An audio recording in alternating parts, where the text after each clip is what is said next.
नमस्कार दोस्तों, आप सभी का मेरे YouTube चैनल मायरा बॉयज़ में हार्दिक स्वागत है। दोस्तों, आज की इस वीडियो में हम आपको दशा माता कथा 4 सुनाएंगे।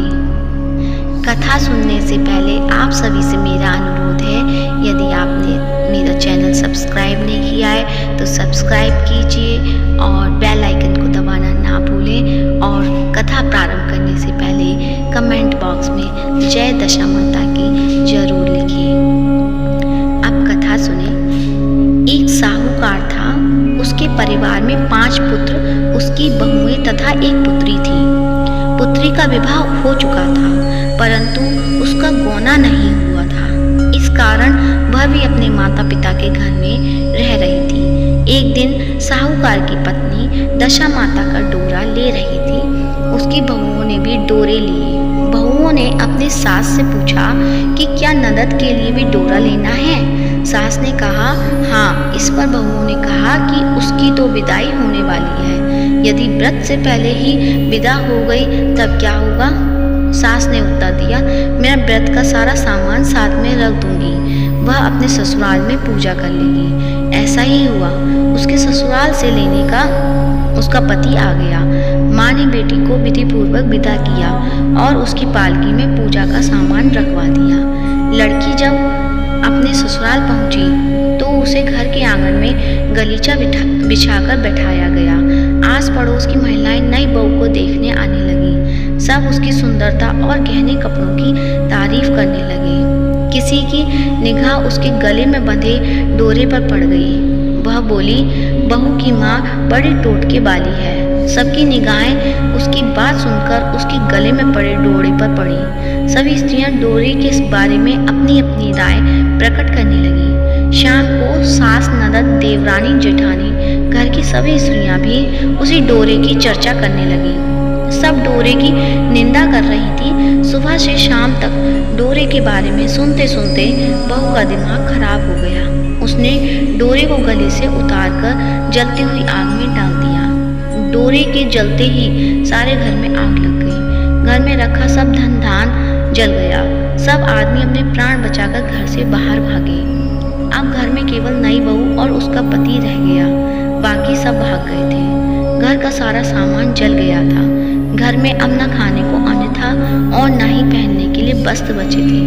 इसलिए दोनों पति पत्नी गांव छोड़कर रोजगार खोजने चल दिए। चलते चलते वे उसी गांव में पहुंच गए जहां की वह लड़की थी। लड़की ने अपने पति से कहा, तुम यहाँ बाहर झोंको और मैं कोई काम ढूंढती हूँ। पत्नी का कहना मानकर वह बाहर झोंकने लगा और वह स्वयं एक कुएं पर जाकर बैठ गई।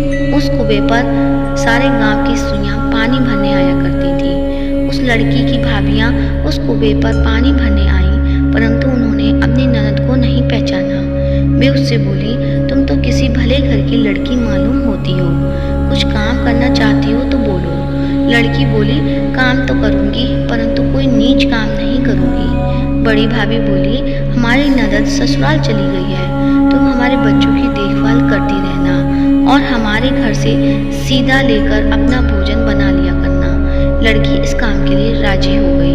लड़की की भाभियां अपने घर आईं और सास से बोली, कुएं पर एक अनाथ लड़की बैठी थी, वह हमारे घर रहने और बच्चों की देखभाल करने को राजी है। आप कहो तो हम उसे रख लें। सास ने कहा, खुशी से रख लो, परंतु आपस में कलह मत करना। सब बहुएं राजी हो गई। वे वापस कुएं पर आई और उसे घर ले आई। अब अपने भतीजे और भतीजियों की देखभाल करने लगी और अपना जीवन निर्वाह करने लगी। एक दिन दशा माता का डोरा लेने का अवसर आया। सास कहने पर सब बहुओं ने डोरा लिया। बहुओं ने सास से पूछा कि क्या इस लड़की के लिए भी डोरा लेना है। सास ने कहा हाँ। बहुओं ने कहा, इसी प्रकार आपने ननद जी के लिए भी डोरा ले लिया था, परंतु पूजा से पहले ही उनकी विदाई हो गई।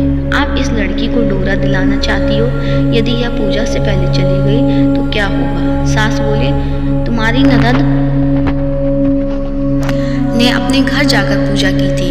यह लड़की पूजा होने तक इस घर में रहेगी तो अपने आप पूजा में शामिल हो जाएगी, और यदि कहीं चली गई तो वह पर भी पूजा कर लेगी। सर्वसम्मति से लड़की ने भी दशा माता को डोरा ले लिया। 9 दिन तक वह दशा माता की कहानी तथा व्रत पूजन में शामिल होती रही। 10वें दिन लड़की की माता व बहुओं ने सर से स्नान किया और घर में चौका लगाया और पूजन की तैयारी करने लगी। लड़की बहुओं से बोली, यदि कोई पुराना कपड़ा मिल जाए तो मैं भी स्नान कर लूँ। बहुओं ने अपनी सास से पूछकर अपनी ननद की साड़ी उस लड़की को दे दी। अपनी पुरानी साड़ी लेकर वह स्नान करने गई। उसने सर से स्नान करके साड़ी पहनी और घर आ गई। घर पर पूजा आरंभ हो गई। वह जैसे ही पूजा के पास आकर बैठी तो बहुओं ने कहा, यह तो हमारी ननद जैसी लग रही है। इस पर सास ने नाराज होकर कहा, तुम्हारे मन में जो आता है बोलती रहती हो। पूजा का समय भी चुपचाप नहीं बैठा जाता। चुप रहो, मुझे कथा कहने दो। तुम्हारी बातों से कथा में विघ्न पड़ता है। बहुएं चुप हो गईं। घर की सब स्त्रियों ने पारण किया। लड़की ने भी पारण किया। इसके बाद स्त्रियां एक दूसरे का सर गूंथने लगीं। एक ने लड़की का सर गूंथना शुरू किया। वह बोली कि जैसे ही गूंथ सिर में है वैसी गूंथ हमारी ननद के सिर में थी। सास नाराज होकर बोली, तुम मेरी बेटी की तुलना इससे क्यों कर रही हो। सास ने बहू को तो डांट दिया, परंतु उसकी बात मन में घर कर गई। उसने लड़की से कहा, आज रात मेरे पास सोना। रात तो जब बहुएं सो गईं तो उसने लड़की से पूछा, तुम्हारे पीहर में मैं कभी कोई था। उसने जवाब दिया, मेरे 5 भाई और भाभियाँ थी, तुम जैसे माता पिता थे। उसने फिर पूछा, क्या हुआ। लड़की बोली, पीहर में मैंने दशा माता का डोरा लिया था। उसके पूजन से पहले ही ससुराल के लिए विदा हो गई। ससुराल में पहुंचकर मेरी गली में पड़े डोरे को देखकर वहाँ की स्त्रियां हंसी उड़ाने लगी। तब मैंने उस डोरे को आग में डाल दिया। उस डोरे के साथ सारा घर जलकर भस्म हो गया। सब लोग भाग गए। हम दोनों भागकर इस गाँव में आ गए हैं। उसकी माँ ने पूछा कि हम तुम्हारा पति कहाँ है। लड़की ने कहा, वह भड़ भूजे के यहाँ भाड़ झोंकता है। दशा माता के प्रकोप से हमारी ये हालत हुई है। वह समझ गई कि यह लड़की कोई और नहीं उसकी बेटी ही है। तब उसने अपने 5 बेटों को बुलाकर कहा, यह तुम्हारी छोटी बहन ही है। सवेरा होते ही माता के कहने पर 5 भाई बड़ बूझे के यहाँ से अपने बहनोई को लेकर आए। उन्होंने उसको स्नान कराया और उत्तम वस्त्र पहनने को दिए। कपड़े पहनकर वह सुंदर साहूकार दिखाई देने लगा।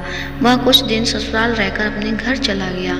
वहाँ पहुंचकर उसने देखा कि सब लोग पहले की तरह सुखपूर्वक रह रहे हैं। इसके बाद जब वह अपने ससुराल आया और अपनी पत्नी को विदा कर ले आया, वह अपनी दशा पर विचार करती हुई जा रही थी। मार्ग में एक नदी पड़ी। उस नदी में स्नान करके अप्सराएं दशा माता का डोरा ले रही थी। उसके पास एक डोरा बच गया था।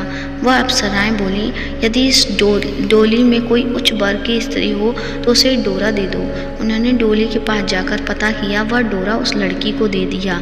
जब लड़की अपनी ससुराल पहुंची तो सास थाल सजाए, ननद कलश लिए और देवरानी जेठानी अन्य मांगलिक वस्तुएं लिए उसका स्वागत करने के लिए खड़ी थी। नेक दस्तूर हो जाने के बाद लड़की को आसन पर बिठाया। आसन पर बैठने के बाद लड़की ने कहा, आप लोगों ने पहली बार दशा माता के डोरे के लिए अपशब्द कहते, जिसका फल ये हुआ कि घर के सब लोग बिछुड़ गए। तब घर का धन धान्य जलकर स्वाहा हो गया। बड़ी मुसीबतें उठाने के बाद अब अच्छे दिन आए हैं। आप में से कोई भी अब मेरे दशा माता के डोरे की निंदा करने की भूल न करें। जब मेरा व्रत हो सब श्रद्धापूर्वक पूजा करें। सबने खुशी खुशी उसकी बात मान ली। 9 दिन तक व्रत चलता रहा। 10वें दिन विधि पूर्वक डोरे की पूजा की गई। 7 सुहागिन को न्योता दिया गया। उसका श्रृंगार करके आंचल भरा गया। इस प्रकार दशा माता को पूजन समाप्त हुआ। जिस प्रकार दशा माता ने लड़की के दिन फेरे, वैसे ही सब पर दया करें। बोल दशा माता की जय। दोस्तों, कथा अच्छी लगी है तो कमेंट बॉक्स में जय दशा माता की जरूर लिखें। धन्यवाद।